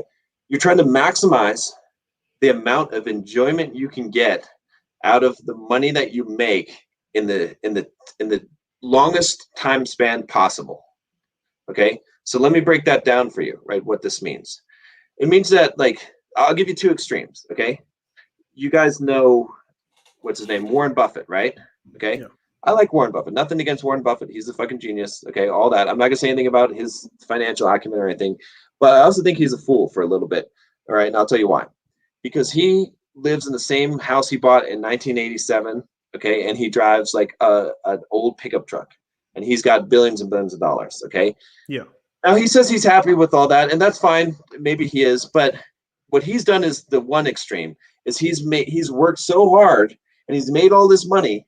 Yeah. And he's not enjoying what he made, right? Yeah. So there's no purpose. So, okay. And then on the other end of the extreme, you've got the kids, you go to the nightclub and you see these kids popping bottles, getting tables and shit on their credit card, and they're working at McDonald's or whatever, they got some fucking Home Depot job or whatever it is, right? And they're just racking up credit card debt in their early 20s, right? Because it's YOLO, man, YOLO, right? And so they're maximizing the enjoyment that they can get early on, and then they're fucking themselves later, okay? You want to find the optimal between those two. You don't want to be Warren Buffett over here, working too long and too hard and never enjoying the money. Mm-hmm. And you don't want to be, fucking millennial bottle popping, show off kid at the club, all right, that is going to saddle himself with debt for the rest of his life, and he's not going to be a baller when he's in his 30s. That's only going to last like a few years till the credit card is too high and his dad cuts him off and stops paying it, right? Mm-hmm. What you want to optimize is both of those things so that you have the maximum amount of time where you have the maximum amount of money and still the time to enjoy it. So that means that what you want to do is you want to get to the point where you again, this is what we talked about, grinding in your 20s, right? Optimize your life for about 35-ish, okay? Maybe 30, 35, depending on where you're at, and work and hustle and bust your ass and save money and invest and don't spend money and don't live a baller lifestyle. I don't care if you're making, I know some people, in fact, some people that I know really well that they're making some good money right now, and they're spending all that good money, and they're showing how they're spending all that money. And I'm like, shit, dude, like, what are you doing? Like, you could be setting yourself up for the future here, okay? Because you're not actually wealthy. You just have some rich blood, some income coming in right now. So what you want to do is you want to grind, hustle, okay, in your 20s, okay, and optimize it so that you can retire young, like somewhere in your 30s, and then you don't have to work anymore, and you have a good amount of income coming in. And that's sort of that threshold. That's why I said, like, if you can get to 35, let's say, and have $3 million, then maybe you maybe you get out of the game. Then maybe you stop hustling and working so hard, and then you enjoy that money from 35 to 50 while you still got youth and you still got good years, and you can still utilize that and enjoy that. You know what I mean? So that's what you really want to do. That's what we're all trying to do, is optimize life, because you don't want to wait too long. Most people in life, they're like saving up for retirement when they're 60. And again, MJ DeMarco talks about this in his book, Millionaire Fastlane. He's talking about, like, in the stroll, like in the nursing home, being a fucking pimp in the nursing home. It's like too late. You missed the boat. Like, it doesn't matter at that point. You're not going to enjoy it as much. Right. So you want to optimize those things. So like, again, to think about, like, where does it matter? What is the threshold? This is what I'd say, like, in terms of, I already kind of talked about it, but I'll say it one more time, is that, at $1 million of passive income, $1 million of net worth, like a passive income, let's say $10,000 a month, you can live a pretty good life at $10,000 a month, right? Let's say $1 million net worth. Bro, 100%, 100%. Right? But where the diminishing returns is that's why I said $3 million is about that point. Because when you have $3 million and you're making 30 grand a month, okay, of passive income, that's where now you can afford all those things, right? Like I said, first class, you're flying all the time, first class, your nice car, all of that shit, okay? And then it's diminishing returns after that. If you have $5 or $6 million, you're not really upgrading your lifestyle very much. Maybe you get to like 10 or 20, and then it becomes a whole another level. But really, like, the diminishing returns, in my mind, starts at 3. So that's why I said, like, your goal should be $3 million by 35. That's a really good goal. Or maybe 30 if you could pull it off. But anywhere in that range, then you exit the game and you start spending that money and enjoying your life. Yo, John, since you're here, bro, you got some time. I got a question for you from myself, bro. Okay. All right, go for it. So I got some debt I got to pay off, but I should be getting a good set of money for my property when I do the refinance. And I want to decide, because I want to get a Rolls Royce. Okay. Those. But I also want to be smart about the money that I get. Should be maybe like around 100K or so. But dude, okay, so I want to get the car and then invest the rest. But I might need like maybe 10, 20K down on a car and then payments from there. And then I want to sell it. You know what I'm saying? Maybe like 6 months down the road or a year down the road, because I don't want to keep it forever. Should I just put 100K into another property, or should I have a little bit of fun and then invest the rest? What do you think? Okay. All right. I think you already know what I'm going to answer here. Well, I'm going to have to ask you if you really want that car, but let's assume that you do. Okay. Yeah. So the next thing I'm going to say is, like, do you need that car all the time, or could you use that car only when you need it? Right. So I was going to use it for like a business move, for business, just get into certain doors, kind of like a networking tool, but at the same time, like, because I want the car. And then I was kind of going to like hack the car. I was going to get the car, buy undervalue, drive it for a little bit, do my networking, and then just sell it for either the same amount or maybe like a little bit less. Okay, why don't you do this then? Because you don't need to drive to go to the grocery store, right? So So get a couple of buddies of yours that also want to have a nice flashy car for networking, okay? And you guys just make a little LLC and have that company own the car, and you guys split the payments, right? If you get three Oh, or four, it's like getting a table at the club, right? Right? It's like $3,000, that's a lot of money, but shit, you got 6 guys, it's not that bad, right? So same thing here, like split it up, okay? Because you don't need to drive to the grocery store. Then nah, you get 3 or 4 guys, you could probably, that's probably about right. About 4 guys, you could probably make real good use of the car, get it whenever you want to, get a little calendar together, and then it's going to save you a shit ton of money. You're going to get all the same value you're going to get out of that car, okay? hmm Then the next thing is, even if you didn't do that, what I would recommend is to take the money and invest that money into a property that's going to kick off cash flow that will make the payments on the car for you. So then you're getting the car for free. So it's like you're not buying the car, right? You're getting the car for free, and lease it if you can. I mean, I guess if you're doing a hack where you're buying it under market, then maybe leasing might not be an option. But yeah, right. but definitely splitting up the costs is going to be good. As far as like blowing the money to have a good time, I would not do it at this point, right? Right. Because at this point it makes more sense. Like, if you had $1,000,000 and you're like, hey, I'm going to spend like 100 grand. Okay. But if you got your 100 grand there, get all that money working for you so that you can, because you want to get up to the point where like, you don't really blow money until you're wealthy, right? And you're not wealthy Mm, until you're living off of money that is working for you, right? right. If any amount of your expenses that you're paying in your life right now is money you had to work for, you aren't wealthy. It doesn't matter how much of a baller you think you are, you're not. It's only when your entire expenses are being paid by money that is earning you money, That I that's don't when work you're for. wealthy. Exactly. And that's when you can blow money. Because guess what? Like for me, I've got this concept called the well that never runs dry, right? What it is it's I take all the money I make from all my business and everything, and I invest it all in real estate.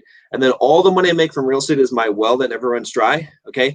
And I can spend that money every month and it replenishes the next month. So guess what my goal is? My goal is to spend all that money every month. And I make about $13,000 to $14,000 right now of passive real estate income when all is said and done. And so I can just spend that money. I don't have to worry about it. And that's the thing. That's when you get to the point where you can spend money, and have a good time. Like Graham Stephan. Yeah. Yeah. Dude, that's a good answer, bro. I mean, dang. Okay, cool. Okay, that's really good. Woo! All right, I know what I need to do. Yeah. Cool. But that's it. Like if you can get it where you get a couple of guys in there, that's going to be, then you guys can, like, there's almost no disadvantage, right? Right. Because you're not going to drive the car to the grocery store. So, you know, Yeah, you're right. Damn, that's really baller, bro. Okay, cool. But yo, John, you to me you seem like you have a very modest lifestyle though. You don't seem to like ever really like I don't know. Maybe you don't show us on social media, but it's kind of like you live very modestly, even though you make a lot of money. Um, why is that? I'm just, yeah, I mean, I'm pretty Spartan. Like I get whatever I want, right? I never deny, like if I want something I can afford it, right? So I buy shit. Like for example, when I came over here to Flagstaff, I just flew first class. So I just fly first class all the time, right? It's like I'm just gonna, or if I go stay at a hotel, like this Airbnb cost me like, I don't know, like $3,000 for the month. I don't even think about it. It's like I just spend that money, right? So mm, so like I'll spend money on stuff that I want, but like I don't need to live a flashy lifestyle because I'm pretty content with doing Spartan shit. I'm always running, working out, like doing shit like that. But when it comes down to like if I go out to dinner, if you go out to dinner with me, I don't, I might drop 200 or 300 bucks on dinner. It doesn't matter. Like what I'm saying? Like I'll yeah, spend money on stuff that matters to me, but I don't just spend money just for the sake of spending money. You know what I mean? So yeah, if I see like a shirt that I want, if it's 300 bucks, I don't care. Like I'll buy it, right? But I'm not gonna just go out and buy a bunch of like $300 clothes that I don't want, right? If I want right. something, I buy. Does that make sense? Yeah. Yeah, so basically, like the same things you did to build up to where you are right now, you kind of follow, but you get what you want, but not like everything just because like people say you need it. You get what only you want because that's what you like. Exactly. And like I've got like an $80,000 BMW, but I don't know. I just don't take very many pictures in it because to See, me it's like not a big deal. It's like I would never know. yeah, yeah. And John, sorry, I got to ask, bro. Where do Uh, you live or stay by? Yeah, I'm in Pacific Beach in San Diego. Oh, okay, gotcha. Yeah. Okay, that's good, bro. I mean, dude, you're killing it, bro. Like, hey, I'm soaking up gems from you, bro. I'm learning as we talk. I'm happy, bro.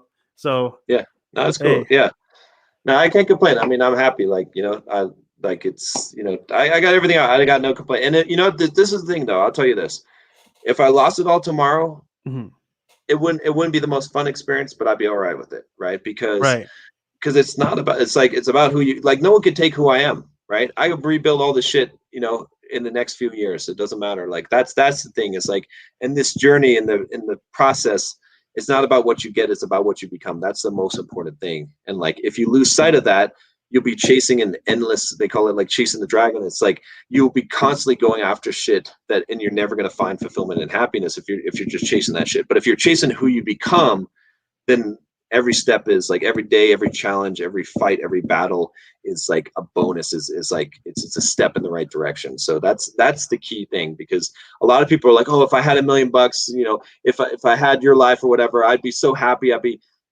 Probably you'd be miserable, probably, because if you haven't earned it, right, if you haven't, like, built yourself up to that point, then you're going to find that, like, all that shit that you're chasing is meaningless, because right. because how it is, right? Like, you were not good with women, and then you became good with women, and then it's like, oh, there's almost like a hollow emptiness once you Yeah, figure that out, because you thought that was exactly. going to be the best thing in the world, and now it's not. So I thought the Instagram baddies, the tens, were gonna be like, oh crap, I made it. When I got there, it was like, this is what I really wanted. I'm good. You can keep that. You know what I'm saying? I'm cool yeah, with a smooth 7 or 8, turn it into a 10 eventually. I'm cool with that, but I don't need there you go. a dime piece. I'm good. Yeah, Okay, yeah. cool, bro. Eli says, can you drop more quizzes that will be good for students or adults to click their mind on the right path? I'll take a look at that. I'll see. Yeah, I should do another quiz of some sort. So Okay, I think that's it for the questions. So yeah, cool. guys, I'm gonna watch this myself over and over again. I don't know if you guys are gonna watch it over again, but I'm gonna, because there's some really good gems here that John dropped, and like you said, you can find him on Bulldogmindset, also his page on Instagram. Actually, let me pull up your Instagram real quick, bro, Oh yeah, sure. if you don't mind. Pull this up for you, because this guy is a guy to follow, guys. He is. See, guys out here, they fake it all the time, but you're like the real deal, Holyfield. Like, you don't get all the credit, bro. But like people like me, Myron, Gaines, which is Unplugged Fake, we see you, bro. We see like the real people, and we're following the real people, not any fakes. You get me? So that's kudos to you, man. Hold on. Can you guys see my screen? I got like a lot of tabs here, but don't worry about that. There we go. And any tips you have for my Instagram, I would take them too. So Bro, I can see you have a good setup here, and you're following like one of my tenants here. mhm. Um, I would literally cut down these though. So see, this is the thing that people do all the time, right? They post a lot of Mhm. content, which is good, but it's still bad at the same time, because the thing with content is that like it stacks on Instagram. So it doesn't really like, okay, so Instagram, when you post content like a post like this, Mhm. I'm gonna see it now. But when you start adding onto it, like let's say you posted this, right? Mhm. I'm sorry, bro. I'm not gonna go down here all the way to the bottom to watch this. Right. I'm only Right. gonna watch what's on top here. So I keep my posts very, very, very low so that people can scroll through my whole feed in like 3 clicks. So like, look, Oh, 48 okay. posts, 1, 2, 3, we're done. So people get a snapshot of my life super early. So because thing is, bro, like I said before, for someone to scroll all the way down to the bottom, they're not gonna do that unless they're like a stalker. At that point, it's just really awkward. But to really capture someone's attention and get their, because our like the Mhm. millennial mindset and mind frame is very span is very short, because like we see things quickly and we want to see it fast. So that's why stories are very important, because stories, like once you get the right people looking at your page, they capture people because it's quick, easy, and they can digest it. Which is why I don't really post like my interviews here, because like it's like, okay, it'll be gone like in a couple of days, whatever. So my thing is, I keep, but I would say less is more, right? And when it comes to Instagram, the less you have, the better. Because I'm gonna show you an example here. What's his name? Actually, one of my How, students. Sorry, go but ahead. how do you grow? How do you grow? Like, the reason why I'm posting 6 days a week is to get growth. Is there a different way to get Ah, growth? yes. So see, people think, because they've been told this, and I don't know who made this up or whatever, but posting every day on Instagram does not make you grow because Mm. Instagram rewards engagement, not posts. So let me explain, right? Look at this picture right here, right? With me on a boat. Mm. Refresh here. Yeah, me on a boat here, right? You want to know how this got so much likes and content? Because it got put on the explore page. But why? You know Mm. why? Why? 90 comments and then engagement. So social media platforms like Facebook, Instagram, YouTube, they reward comments and engagement. So the more comments and engagement you have, the more they're gonna push your stuff. Also, as well, high engagement stories with polls and stuff like that get more boosted algorithm than regular posts. So let me explain. So for example, if I go to the no, don't go there. If I go to the explore page, you're gonna see posts and stories, right? So a lot of my stories end up on the explore page Oh, because it's one is high engagement, and then two, like you know what I'm saying, you can see a lot of comments and stuff on my posts as well. Now yeah. I probably won't say because I didn't post anything new, but like let's say somebody that's like average. Hold on. Let's just like an example here. All right, I don't know who this guy is, but look at that. Oh, 42.8K likes and 1,000 comments. wow. That's engagement, bro. So you could be anybody, but end up here because you know what I'm saying you have a lot of engagement. No, that's that. So my thing is like, as an example, Instagram, social media platforms, they reward engagement. I don't know who that is. Is that somebody important? Oh, okay, that's YG. But still, it's a lot of comments and a lot of engagement. So that's the trick, bro. Get a lot of engagement and comments, and you do that by adding new people to your platform every day. And I have a technique for that as well. That I teach in my courses and my consultants.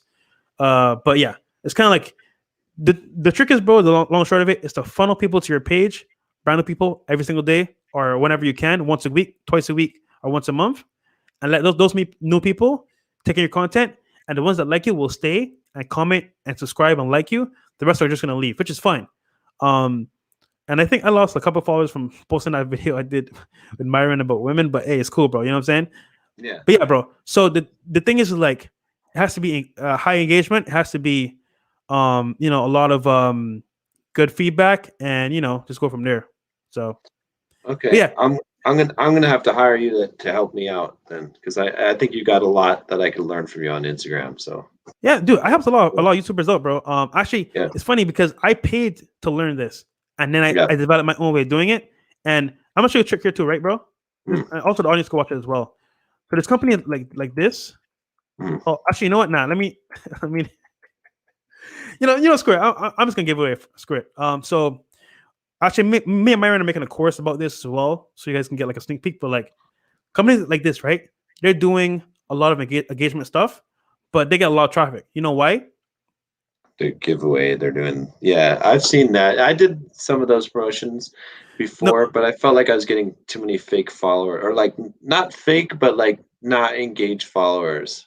yes. So the thing is though is that like with some of those because they're so like widespread, the people don't really Yeah. give a crap about you.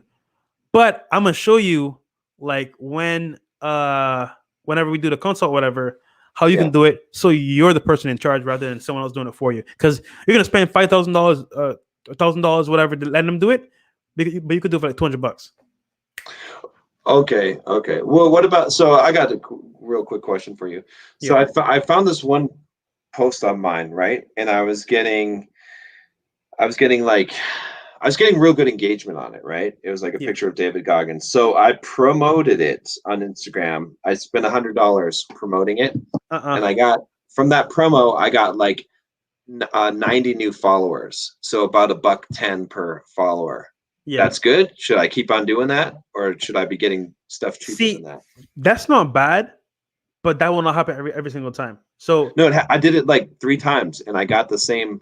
oh, for That's why real? I'm wondering, like, should I keep on doing that? Like, to me, it seemed like it was good to pay that much because these are engaged followers, right? These are people who actually like the picture. But See, the thing is though, I don't think that's gonna last forever, bro. See how I do things. Like, mm, okay, so I have a parent. I'm gonna show you real quick.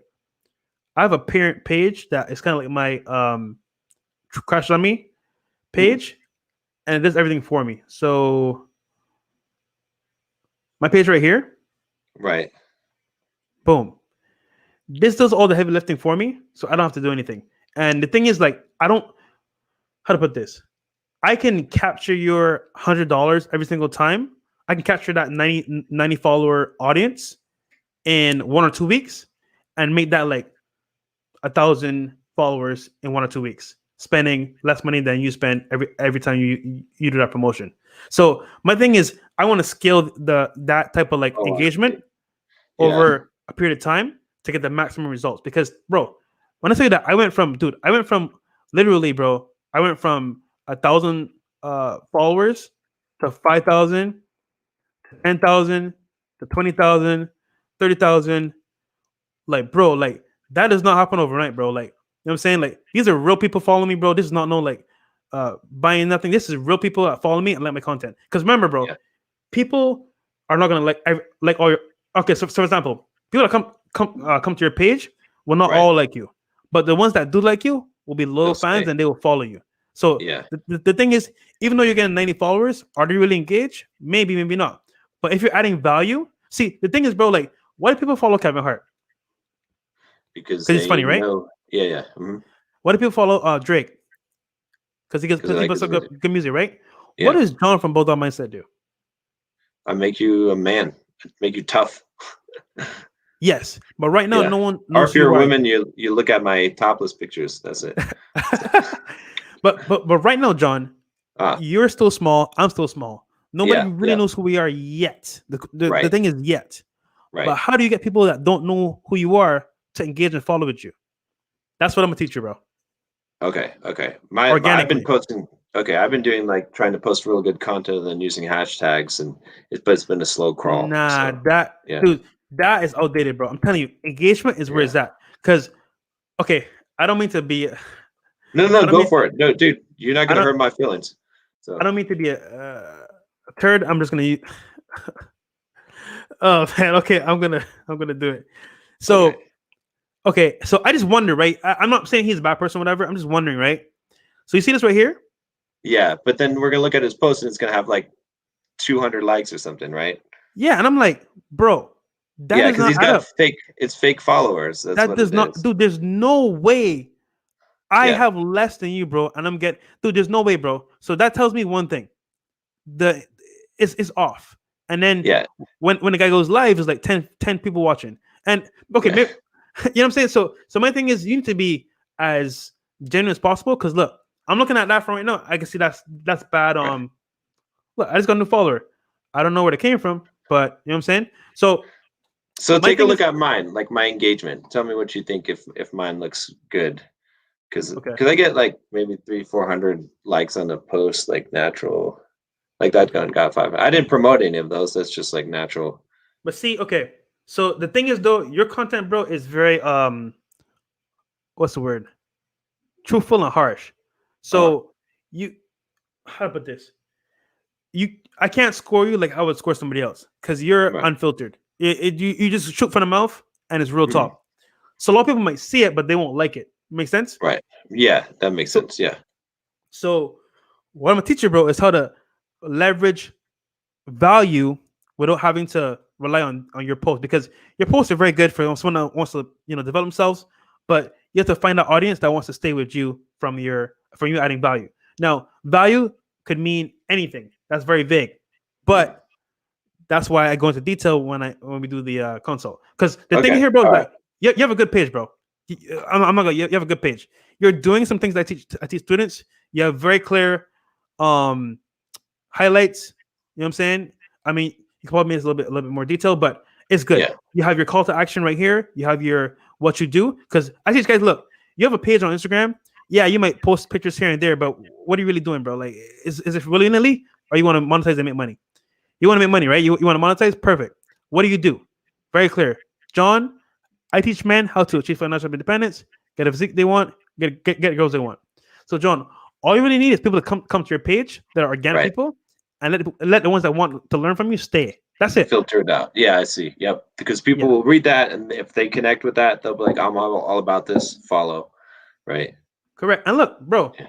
we hit up we put our picture on me and Myron up, and it's blowing up right now, bro. Just because like they like our content, you know what I'm saying? Yeah, So yeah. you put your link there, you do your thing, and it's gonna grow naturally, bro. So and look, All right. Yeah. even celebrities are showing me up because they saw what I did and they're, yo, bro, like good job. How'd you do that? You know what I'm saying? So Yeah. it works, bro. You just gotta stick to it and work it, basically. Okay. All right. Yeah. No, I definitely want to do consult with you. So I think it'd totally be worth it.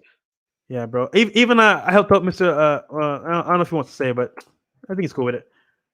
Because before it was kind of like, you know what I'm saying? All over the Yeah. place. No, it's like, Mr. Caro, this is what I do. This is my call to action. What's his like? Let's look at the post real quick. I want to see how many likes he has for how many followers, just to see what. Okay, But yeah. see, So that's a bit that's a pretty good amount yeah, because I yeah, always say between a good average is between like maybe 5 to 10%. Now, yeah, the thing is though, like it can vary depending on your content. And yeah, as we know, dating and repo stuff isn't very like liked. That's why if you look at my page, I don't have anything that's like, you know what I'm yeah, saying, harsh. It's yeah. just like chill, fun, friendly, laughter, you know what I'm saying, pictures. So we can't really gauge you know what I'm saying, guys in the manosphere on that same level because it's just different. So Yeah, yeah. No, this is but good. This is good. Yeah, I definitely want to talk to you look, more about this for I sure. So remember dude Miles is awesome, bro, because he literally changed like a whole 360 change, bro. Like it was wow. like very bland, nothing. You couldn't see his face or his eyes. Boom. Yeah, Now you know. So look, born, location, boom, call to action. yeah, Right. All you have to do is work on the other thing I told him about, which is getting the followers up, and he's good to go from there. Cause see, yeah, now when I come to this page, I know who he is. I know what he does. Shoot, I actually need that. I want to become a man. Click the link below. yep, yep. So this isn't the end all be all, but it's just another avenue for you to maximize getting people to subscribe, also look at your content, and then go from there. Okay, yeah. No, I like it. Cool. And then for girls, bro, all you're gonna do is post high DHV stuff, like stories, highlights. For example, any girl that comes to my page, bro, oh my god, Mm. that's a cute dog. Oh, yeah, Lifestyle. What does this even mean? Oh, he does business real estate, photo shoot, travel, boom, capture page. I just look. I People say, oh, I do thirst traps. That's what girls say. Well, I do lifestyle traps. Ha, yeah. got him. Yeah, yeah. So yeah, man. Nice. It's all perception, bro. Once it's real and genuine, I'm cool with it. If you're faking it, then I would even do it, bro. You know. Yeah, yeah. So Cool. No, I like it. Yeah, yeah. I've been working on some things, but yeah, we'll talk about it. I'll do a consult with you for sure. So no problem. And no, you don't have to hashtag every post, but it can help a little bit here and there. But it's not like a big boost. It kind of like just it's like maybe 3 or 4 people, 10 people, 20 people, but it's not like a lot. And then they may not even like you as a person. So it's kind of like, hey, you may get 2 or 3, but it's not like a big boost putting hashtags. It's all about engagement. That's the name of the game. YouTube, Instagram, Facebook, engagement. yeah, engagement. Yeah. Cool. Yeah, and that's it, bro. So yeah, guys, we're gonna close out here because we've been going for quite some time, and I know John has his Friday night. I got my Friday night. You got your Yeah. Friday night. So once again, guys, we have the podcast Tuesday and Thursday. Tuesday on my channel, me and Myron Gaines cover different topics about dating, how to become a better male, and then Thursday on his channel, the same thing once again. And like we said before, John, Bulldogmindset. If you want to find him, also on his Instagram, you saw his Instagram page earlier. And yeah, guys, remember, you're here on Earth to enjoy your life, but at the same time, be smart about it. Become a high value male, become alpha, control every opportunity, and we're out of here. All right, Yeah. folks. So stay Awesome. tuned for the next video. All right.